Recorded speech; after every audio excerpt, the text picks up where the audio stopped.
Well, hey, welcome back to the North Florida Sports Network. Hey, we're back again. It's the North Florida Sports Network. It's a football Monday, November 13th, 2023. We got a great show for you today.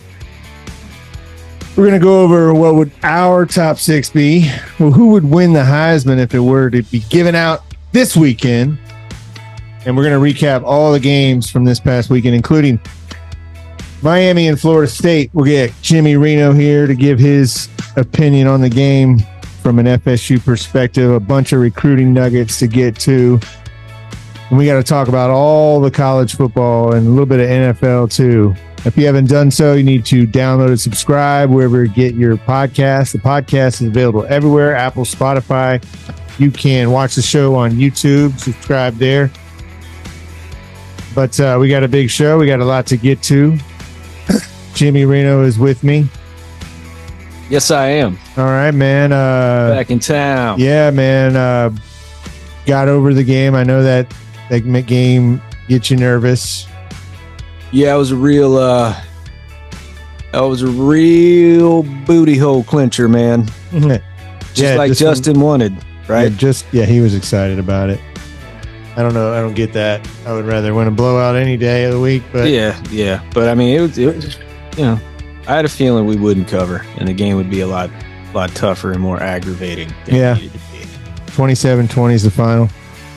It was, yes. I think I really wish that there'd been anybody else playing safety on that last touchdown for Miami. Yeah, that was a bad angle there by Knowles.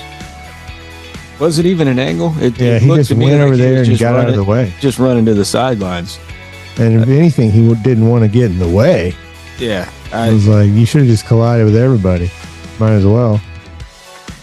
That was not a good play on his part, but, you survive. And what was definitely one of the worst officiated games. I mean, I went back absolutely and watched atrocious. It was terrible on both sides. It was 100% a safety. I wish they would have called it a safety. Right. I think that's all Miami would have got. You go to half 10-9, and then you never kick that onside kick. They ended up getting the ball. Yeah, they got Florida State wasn't able to move the ball. I think that kind of evens that out. Yeah. But they started their next drive on the 32. Had plenty of time to try to take at least one shot at the end zone. That's if I'm a Miami fan, I'm pissed at Mario Cristobal for that and a few other things. Just essentially deciding to get down into field goal range and run it into Florida State's defensive line 3 times. Yeah, man, that game was everything that I kind of expected in terms of, like, I figured that Miami might score a little bit more. Like I thought Van Dyke was going to play. I figured he'd come in and you'd kind of see the old gunslinger type. But it was Miami's got some guys on both lines. They were dominated the line of scrimmage, in particular in the second quarter, where Florida State didn't even really get a yard. Yeah. They did a really good job of funneling the run plays going to the outside, making the defensive backs have to tackle. Mark Fletcher was a low. Don Chaney was the guy that they had trouble with. I think, what did he finish with? 87 yards on the ground, 85, but 7 yards per carry. They really had trouble with his power and his little quickness, his burst. But defense played really well. Yeah, they got in a couple plays. Yeah, they got put in a couple spots where Miami had a really nice drive for their touchdown, their first half touchdown. They did a really nice job. Emory Williams hit a couple throws. He had that big run to convert the first down. They did a nice job. Outside of that, we had that one. That's it. Yeah, the play, and it was a dime. It was right there on the money, but the safety's got to be there to at least make the tackle. And I think a playmaker at safety actually can have a shot at picking that off. Or need to deflect it, but at least run into the receiver. You don't just run into your own guy. You don't give up an 85-yard touchdown that late in the game. Right. But yeah, I mean, that it's a win against Miami. It goes down in the books as another game that was just a just slobber knocker, man. What was on the good side? What made you encouraged after the game? The fact that they continue to be resilient, the fact that they came out and had it 27-13 and, really there was an opportunity there for them to make it 34-13. Instead, they made the play when they had to. Yeah. Encouraging to me is that Keon Coleman is just ridiculous. Trey Benson also. Yeah. He's a home run hitter. Yeah, Trey Benson is a load, man. He gets going. Yeah, and I'll say about the run game, I think the run game misses Dylan Gibbons and Trayshawn Ward and some of the guys, from last season to make it look a little bit better, but the home run threat is still there with Benson. This offense is just going to have negative plays. It is what it is at this point. Jordan Travis didn't really do much on the ground. No, and I know, and people are, he's taking heat for that online. Just his what they perceive as his decisions to just not run the ball. And you got to know what it is, though. Is it a true option play or is it a designed handoff? If you're watching from TV, you really don't have the aspect to know if that linebacker is back there waiting for him or not. It looks wide open a lot, that backside, but you don't know what's on that other side. You can only see up to a certain point. I would agree, though, to some extent that I think he's kind of holding back with the running the ball. Well, they got the win, and that's number one. Yeah. He made some great throws. He didn't turn the ball over. Yeah, that's what you continue to do. That's what won the game eventually. Over since he started this, and since they started the win streak. You could see it in the games they lost last year. Yeah. You could start to see it when he turned the ball over is the only time that someone could get him. He didn't. Florida State's a hard team to beat because of how they fight you the whole game. Likes to fight guy.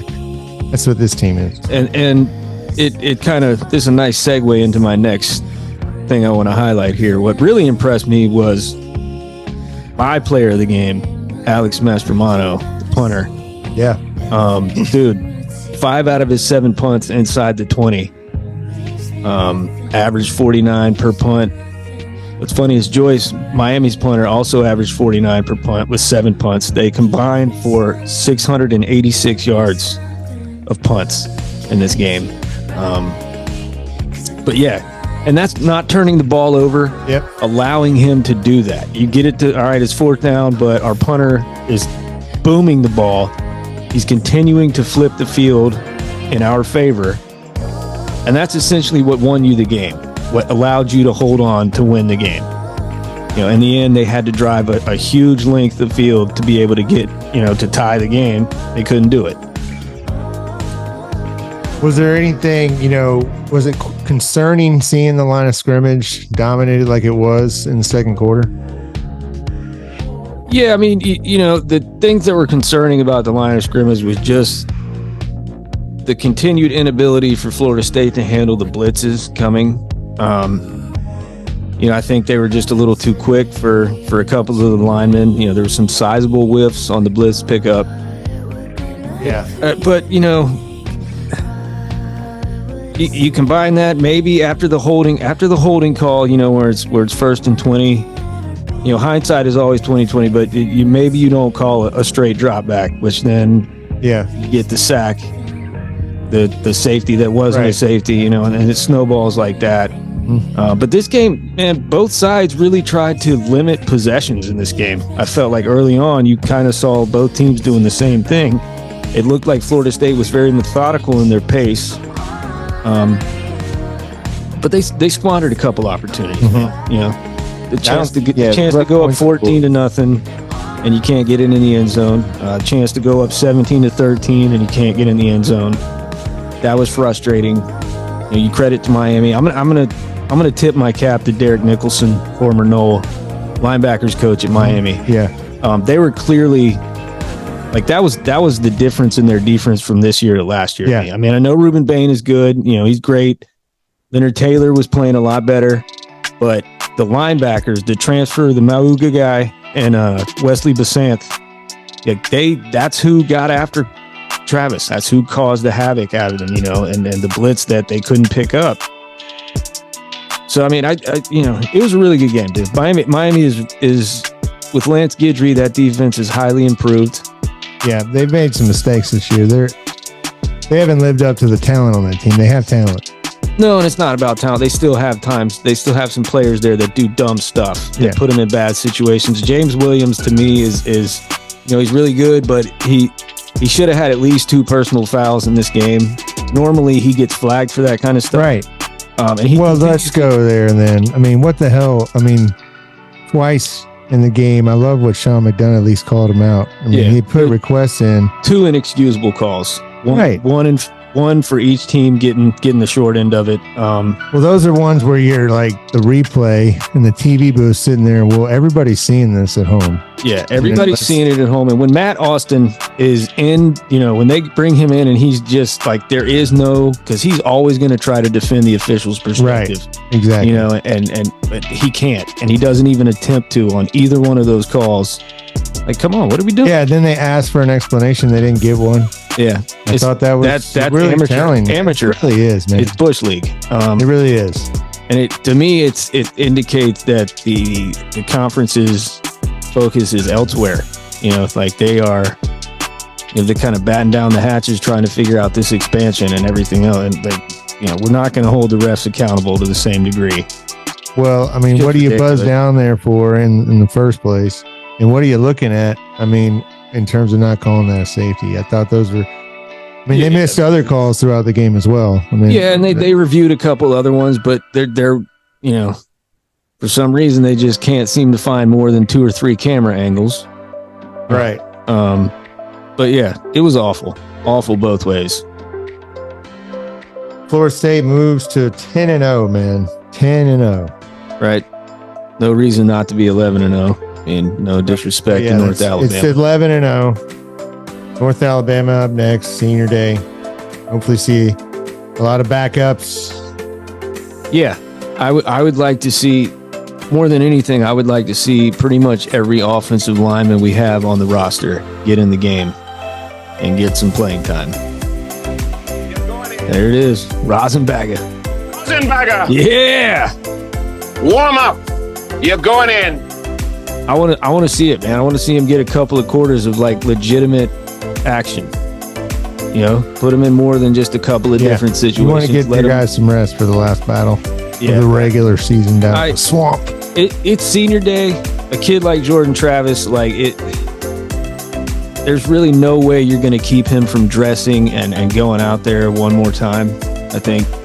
But man, after one series, I would just pull him. And that goes for Keon and Johnny as well. Yeah. Johnny Wilson made it back. Was big. 5 catches, 82 yards. Kai Douglas, another huge catch. Almost broke it. 3 catches, 69 yards. Trey Benson, 16 carries, 80 yards, 2 touchdowns. And that was pretty much it on the ground. Yeah. And that, he did what he does. And what I'm saying is Lawrence Toafili, he's done okay this year trying to fill that second back role, but I still don't think they have what they had with Ward and Benson in terms of the complement to each other. And I think you would have seen 6 yards a carry, man, for 2 straight seasons. Like, you lose that from your running game, it's going to be hard to replace. My guy, Kalen DeLoach, again, timing up those blitzes, another 2 sacks. He's really just putting together a great senior campaign. 3 linebackers are the top 3 tacklers on the team for Florida State. Yeah. The adjustment they made at the second half to bring Lundy in the game more, keep that guy outside to be able to make the tackles on the running backs, because they were eating us up. Right.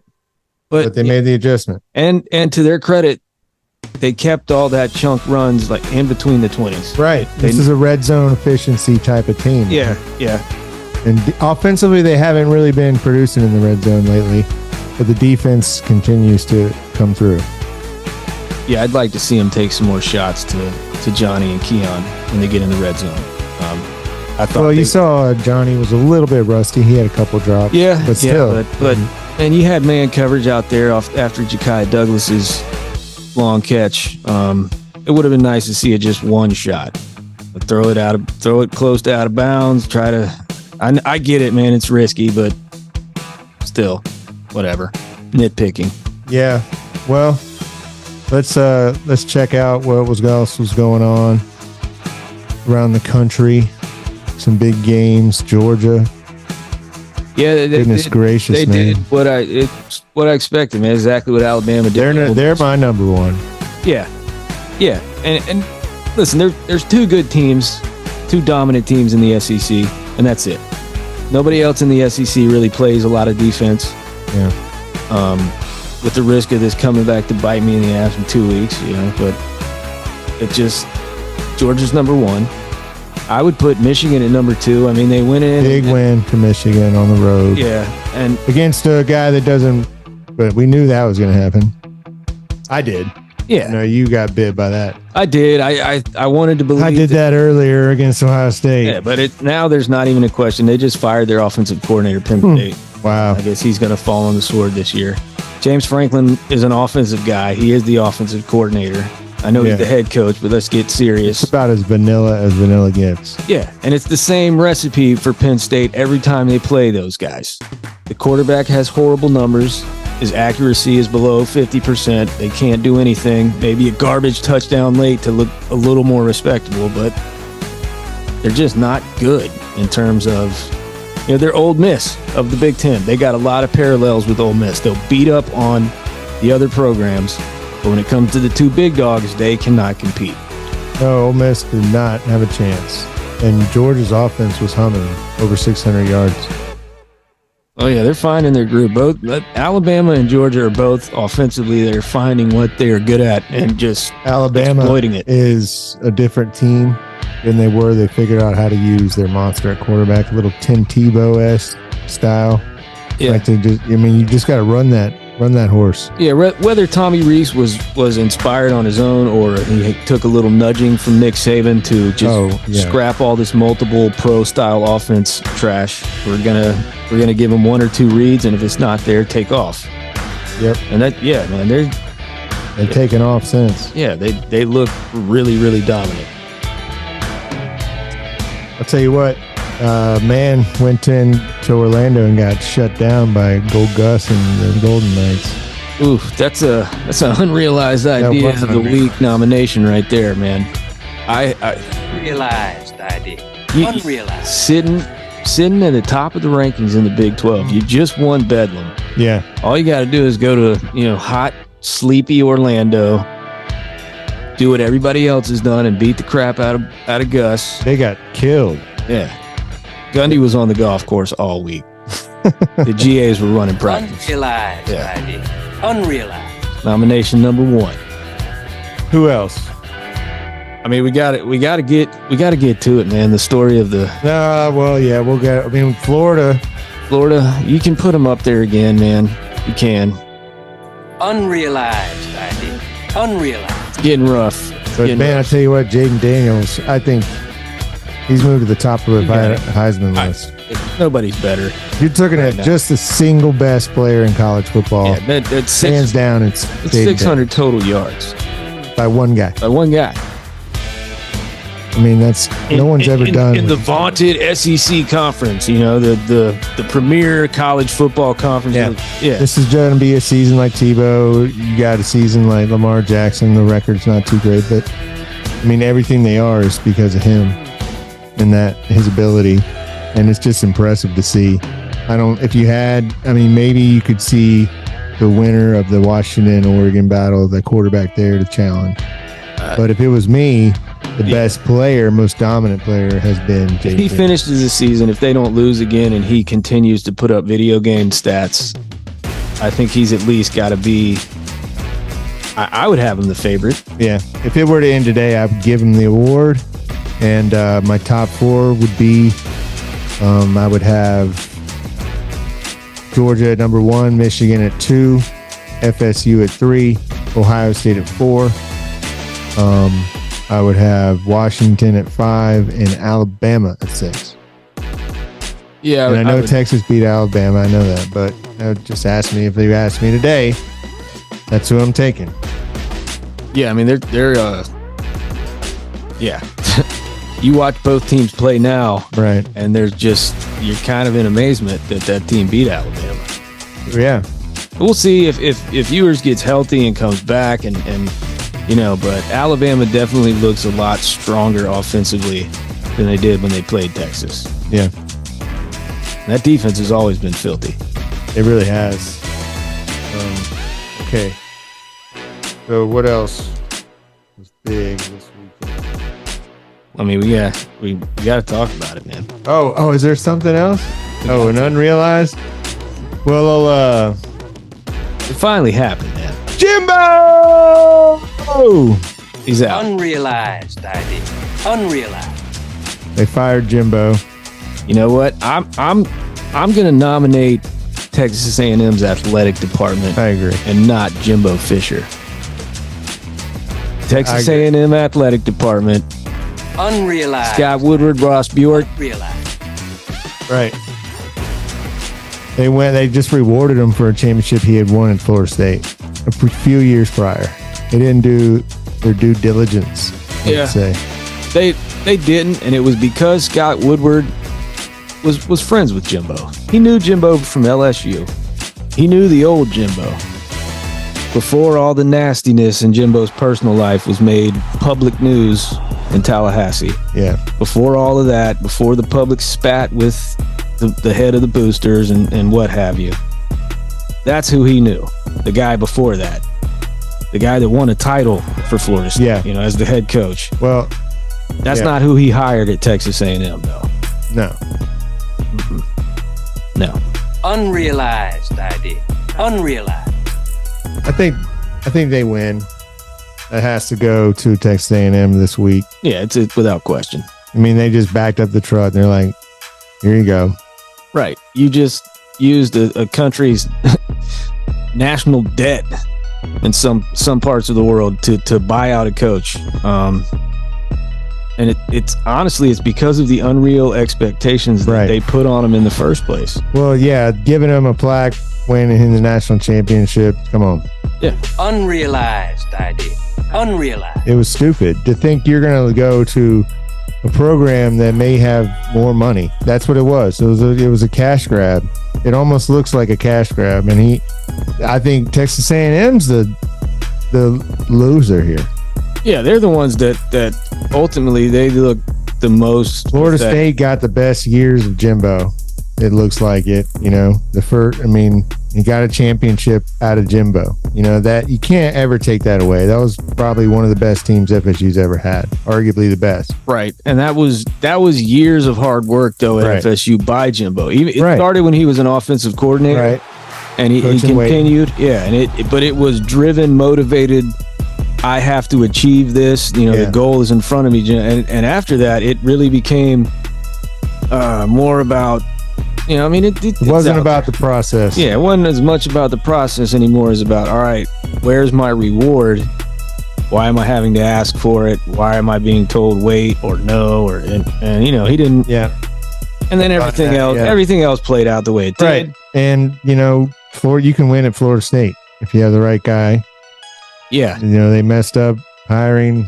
I think that's something that gets lost is that, wow, these guys may have more money. Right. They they may have better facilities because they use all that money and the endowment that they have and all that. But you know what? They can't acquire at Texas A&M what you can acquire at Florida State in terms of building your roster, building that team. And I still maintain that, man. You're not going to. Well, I think they need to learn from that and get more of a. Hungrier, smaller coach, maybe, and a younger, maybe not a big a name. Don't go for the big media hire. Yeah. Back up the truck and throw it, even though they could. It's just such a weird. They're just such a weird program, man, in terms of how they want to compete. And Texas coming to the SEC is not going to do anything to halt their thought process of throw money at it and it'll get better. That's literally what those schools do is try to just outspend each other. But hey, whatever, man. Whatever. It's unrealized. Yeah. unrealized idea, man. They gave him two cattle ranches. God, man, they gave him everything. Private jet, everything he wanted. You know, and he is a 7.5 win coach for you at the end of the day. Couldn't even get you that solid 8th win. It was hit or miss every year. Yep. Well, I think that was their mistake. Yeah. Well, you know, what do we got? We got some the Niners back on track. Got that one right in the NFL. NFL is just hard to guess, man. Every week. It really is, dude. I didn't like who saw Cincinnati's defense. Texans beat the Bengals. Watch out for CJ Stroud, man. Yeah, he's really impressive. What were the Panthers thinking, man? If you read and what you want to believe what you read on the internet, it was all the owner. You know, I don't think the GM or Frank Reich wanted Bryce Young. They wanted CJ Stroud, and the owner just fell in love with Bryce Young and that whole. Can't replace the owner. No, you can't. Well, that was a huge kiddie pool weekend. Oh, yes. Huge kiddie pool weekend. Insane, man. I think Norvell's count that he gave to the camera crew was like 132 at the end of the day that showed up. That's pretty good. The biggest news is Florida State looks to be right in the thick of it with this Jeremiah Smith kid. Oh, wow. At a Hollywood Chaminade down in Broward County. I mean, for me, he's the best player in the country. Wow. Skill player. You know, he's wide receiver. I would put him along the lines of, you remember AJ Green and Julio Jones came out of high school looking college ready. Like that's how this kid appears anyway. Like he looks like a freshman in college already. And he's committed to Ohio State. He's committed to Ohio State, has been committed to Ohio State for a long time. I think a little bit over a year. And you understand why. I mean, the line of receivers they've put in the NFL, Brian Hartline, has this reputation now that he'll get you in the first round no matter what. Yeah. But starting to change that narrative a little bit. You see the guys at FSU. Well, I think in particular he's watching what's going on with Keon Coleman. And I think that has kind of, it's resonating in the fact that maybe I don't have to go 1,200 miles away to play football just to get ready for the NFL. I'm watching it right now with Keon Coleman. They know all he wants to do right now is just, he wants to win, help the team and stuff, but his focus, he came here to get to the league. And they're allowing him to do that. I mean, he's returning punts. Never done it before. And look at him, dude. They needed somebody to do it. Look, that punt return that he had against Miami, he hit 19.5 miles per hour in the span of like 2 seconds. Like that's going to get him top 10, top 15 alone. Being his size, NFL's looking at him saying, this is AJ Brown. Yeah. Like we're watching it. Yeah. They've been able to just nail it on the transfer portal. It's really opening a lot of eyes, and they can now pick and choose who they want to get. Right. And when you can show a kid like, hey man, you can come here, develop, go first round, have a chance at playing in the playoff. Everything you can get at Ohio State, and you can be 6-7 hours away instead of 14, 15, where you got to jump on a plane instead of just hopping in a car, taking a nap, and going home. Some other news on the recruiting kiddie pool front is the Gators lost a couple commits, still have a top 5 class. But top 5 class. They lost a couple defensive commits, a defensive back, Wardell Mack out of Louisiana. He flipped over to Texas. DeMonte Waller out of Mississippi flipped to Auburn. That's a 5-star prospect. Yeah, he was one of their. Yeah, he's one of their big ones. And there's some talk with some other kids. Yeah, I know LJ McCray was back in Tallahassee for the last 2 days, even though Billy Napier and the staff didn't really want him to make that trip. So it's something to monitor. Yeah, I know we'll keep it locked. Yeah, he continues to say he's locked in with Florida, but we'll see. But Florida needs this recruiting class. Napier needs it to hold together. They're 5-5. 5-5. They have Missouri coming up, and then Florida State. Right. So they're not going to be favored to win either of those games. No. They need to win at least one of them to make a bowl. Yeah. So there's pressure, man, and this is 2 years in a row. Pressure. And Napier has some things he's going to have to do in the offseason. Are you gonna make a change at defensive coordinator? Mm-hmm. Can you do that and go on your third defensive coordinator in 3 years? I think he sticks with Austin Armstrong.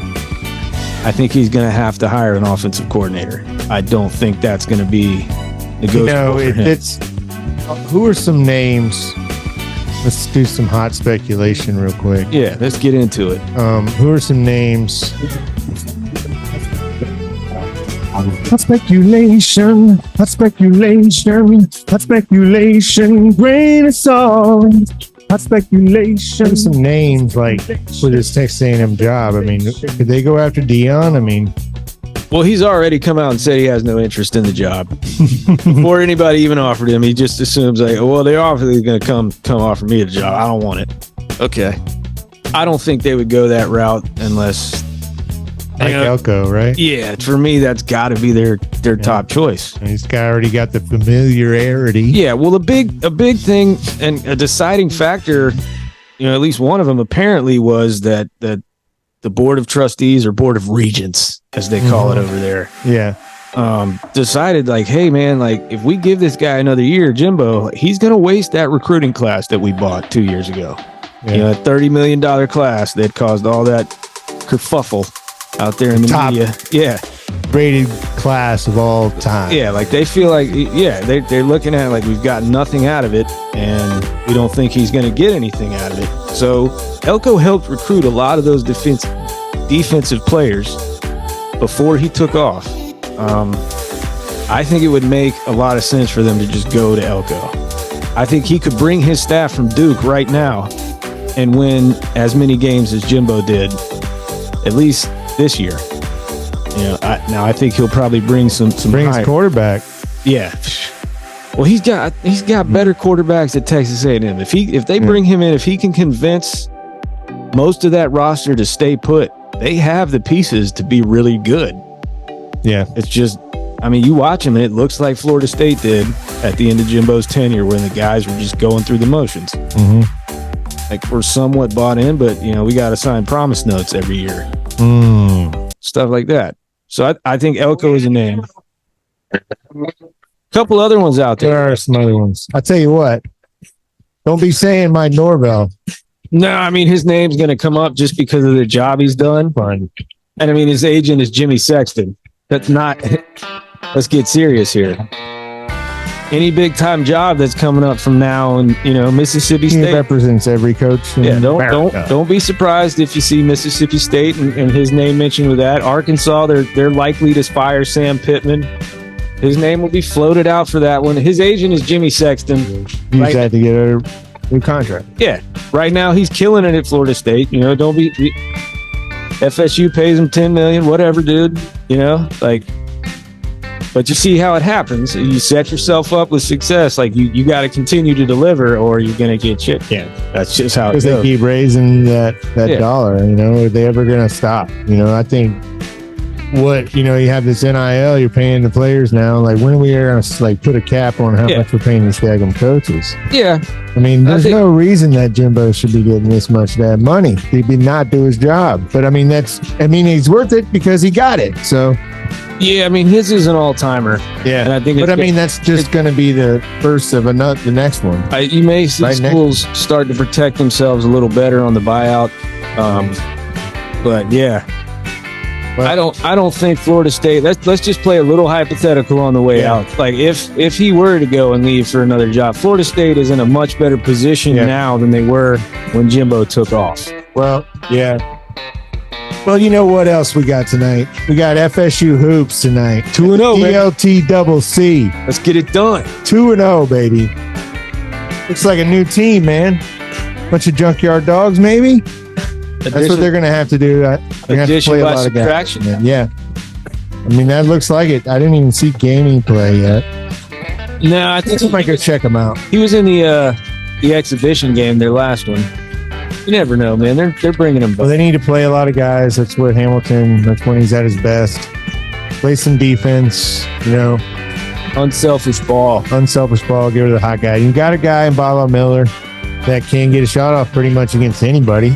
So You got a couple sharpshooters, a couple guys that the can. goal is always to make the tournament, NIT or something, but I would like to see a solid winning season for the Noles. And we'll watch it, we'll react to it, and we'll talk to you next time right here on the North Florida Sports Network. Unrealized idea. Unrealized. We had to go. Our ride is here. We got a shuttle